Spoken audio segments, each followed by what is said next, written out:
Hello and welcome to Manufacturing Sustainability 20-Minute Talks. I'm Gemma, your host for this series, where I'll be talking with the people leading the conversation in manufacturing sustainability. Today's guest is Eddie Andrews, Commercial Director at 3T Additive Manufacturing, part of the Beamit Group. 3T AM offer market-leading metal additive manufacturing to a wide range of industries. They offer supply chain solutions, providing parts that reduce mass, weight, cost and lead times, whilst maintaining safety throughout prototype development and serial production. Eddie plays a pivotal role in steering 3T's growth, evaluating the commercial potential of additive manufacturing and pinpointing where the real value lies. He also champions 3T's ambitious sustainability roadmap, which they say is in perfect harmony with their mission to achieve net zero component manufacturing by 2032. Eddie brings with him over 20 years of rich experience in the aerospace sector, having held key positions at Senior Aerospace and GKN Aerospace. His career began with a hands-on engineering apprenticeship, evolving into commercial and programme management roles. But for the last 8 years, Eddie has been at the forefront of advancing additive manufacturing. Eddie's journey from CNC machining to his discovery and passion for AM reflects his deep commitment to reducing waste and promoting sustainable practices. Before the episode, I asked Eddie why he decided to join 3T, and he said that one of the biggest reasons was that 3T had such a clear vision of what it wanted to do and its purpose, that their mission and their vision was to set the sustainable manufacturing standards, and that's why he came to this role. I started then by asking Eddie how his role as commercial director sees him leading 3TAM's sustainability roadmap. I hope you enjoy this episode. And as part of my job at 3T, I lead the commercial team. So it is looking for the commercialization and bringing new parts into manufacturing using additive as the raw material conditioner supply. But that in hand has its challenges, and a lot of the challenges are around cost. Yeah. And that's where the linkage for me came with the sustainability vision, which is sustainability and cost downs are two of the same things in a lot of areas. You know, I struggle to see many sustainability links that don't represent themselves as a cost down opportunities for businesses. So I quickly threw my hat in the ring and said that I'd like to lead the sustainability roadmap at 3T because it had such nice linkage with what I needed to do to make us successful commercially. Yeah.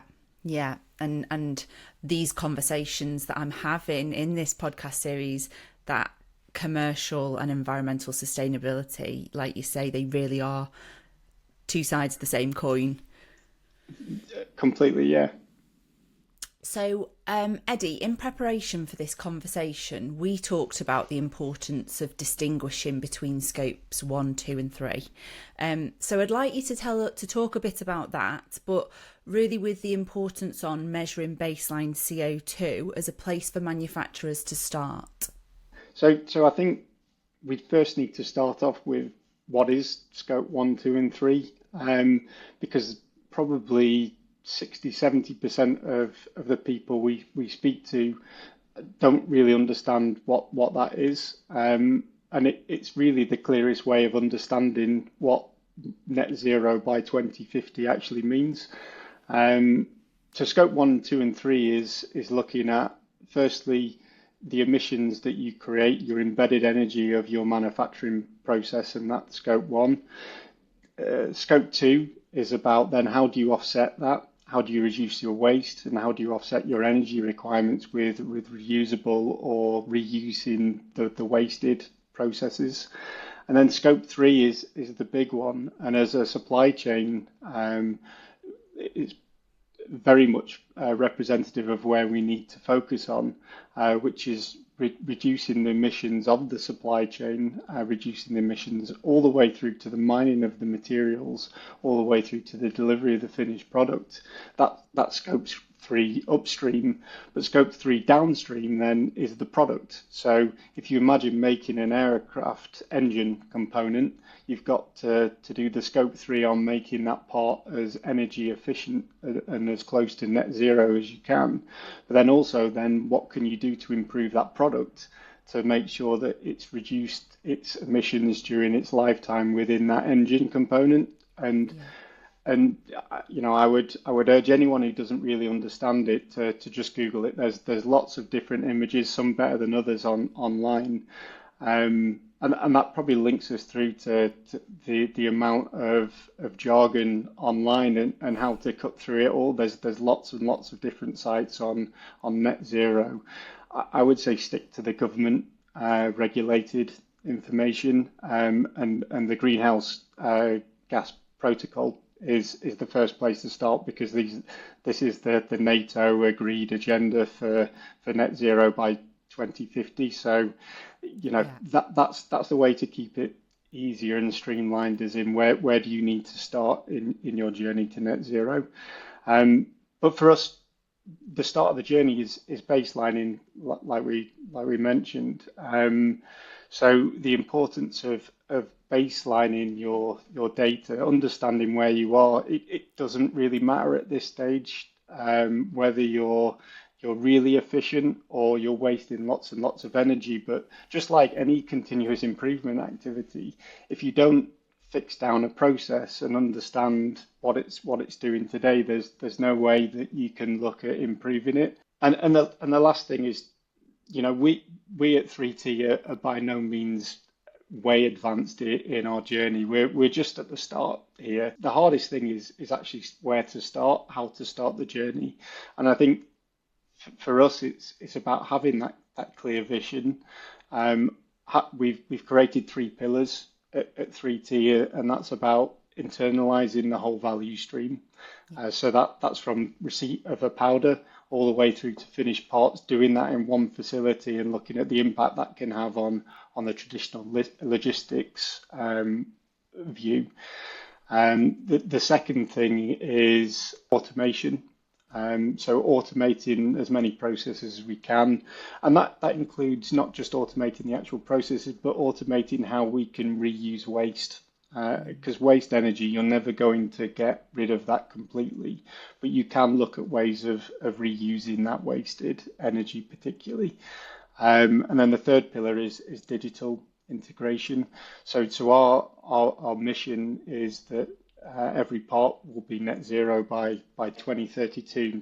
What we'd like to achieve is a digital certificate that's embedded into the part that has full traceability of the life cycle carbon analysis in every part. So with a simple scan of a tool, you can check what the carbon rating, a bit like you have on the back of a TV with your energy rating or any electrical products. So just in terms of measuring baseline, what are you doing at 3TM to measure your own baseline? Can you tell us a bit about that? Yeah, sure. I would say we're quite lucky in the UK that there is a lot of focus and there is a lot of support within the high value manufacturing catapults and wider academia. And we've connected to the smart manufacturing hubs, which have some really nice platforms, especially for the SME supply chain. One of them is carbon sensors. So we've actually now installed carbon sensors across each one of our machines across the end-to-end process. So that we can start measuring real time what our data, what our embedded energy is at each stage in the process. I'm sure that's going to highlight a lot of waste, but that's what it's about. It's about actually understanding where waste is created, and then we can get together to do something about that. And there's a team of analysts behind this data as part of the Smart Manufacturing Data Hub who can review this data and start helping us understand it as well, because it's one thing collecting data, it's a completely different mind shift to actually understand what that data is telling us. We're also working with the Smart Manufacturing Data Hub on a digital test bed. and this is to look at what our growth plans look like in the UK and how that scales and what that capability that we need is going to look like. Modeling how that all looks on a digital test bed with, you'll be able to see what a facility looks like in advanced manufacturing, but also most importantly for the sustainability roadmap, that should give us a really good idea on what the embodied energy, because for each machine that you put in there, you can tell them what the average energy consumption of that machine is. So when you join it up as a full factory level, you can understand what the factory is likely to create instead of in terms of energy, and that then becomes part of the discussions about, well, that's how much renewable energy I need to generate next to the facility to become net zero. Yeah. There's other initiatives that we're working on. We have a very good relationship with the team at Beamit Manufacturing Group. The net zero program director, is very knowledgeable on where the pitfalls are and how to avoid them. And we're looking at working on things like company level carbon reporting, as well as, which is the first step, understand at a company level what your carbon footprint looks like. That's quite an easy thing to do, a desktop thing to do.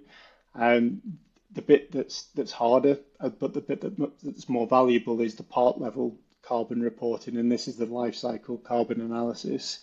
But there's lots of consultancies out there, but it's about just picking the right ones that can give you the real qualitative data.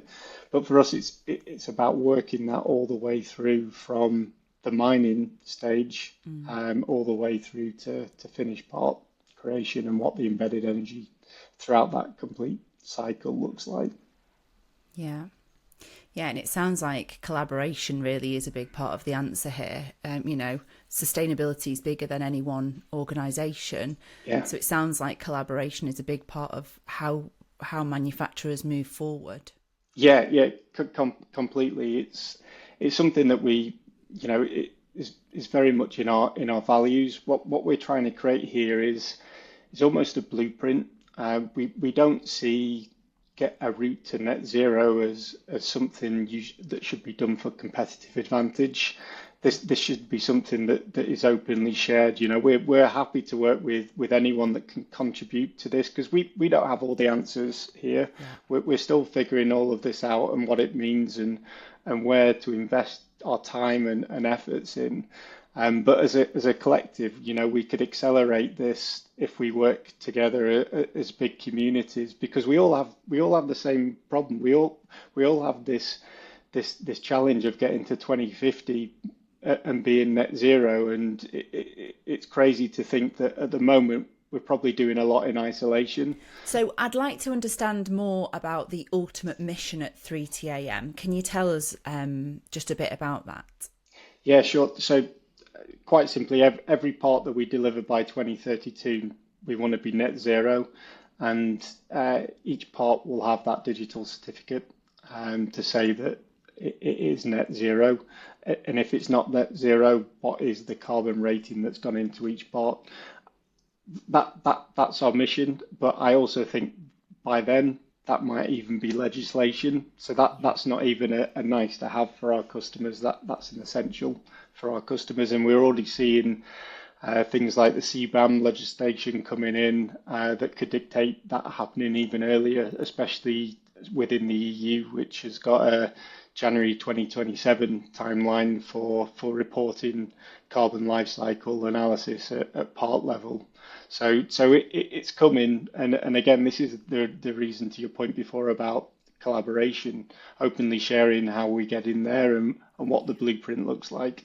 So I think with AM, we've always seen the potential that it has for sustainability, all the way through from the mining stage. If you compare it to conventional technologies, we're seeing that you can reduce the amount of raw material you need to mine by a third to make an equivalent part in additive. there's also, we talk about this being a net shape technology, but it's beyond net shape because net shape only gives you an overall condition, whereas AM can hollow out parts and you can have lattice structures in there. So it can go beyond net shape. And that's a significant reduction in the amount of material that you use. So already we're winning against conventional technologies. Yeah. But it doesn't stop there. That all of those that reduction in waste material is a reduction in energy, and if you follow that through then and think, well, okay, that's my powder condition. There's less embodied energy in a small amount of powder that I now need to use for my process. Traditionally, you would have the material foundry in one area, and you'd have the conventional, the subtractive capability in a supply chain in other areas. And I think we believe that the future of manufacturing is to integrate the foundry and the finishing operations under a single roof. Because that, traditionally we talk about cost, quality and delivery and having that within your ownership, but it also, there's a big sustainability benefit. If you look at the logistics supply chain across the world for how manufacturing parts travel across as they do all of their interoperations, it's massive. And if we can reduce that down to a single facility, so it's just powder going in one side and finished parts going out the other side, that's a huge win in terms of our carbon footprint, even just from the logistics. But then we also have control to say we can offset all of that embodied energy through renewable energy. So we've that would be, if everyone did something like that, we'd be taking a huge amount of CO2 out of the global emissions charter. Yeah.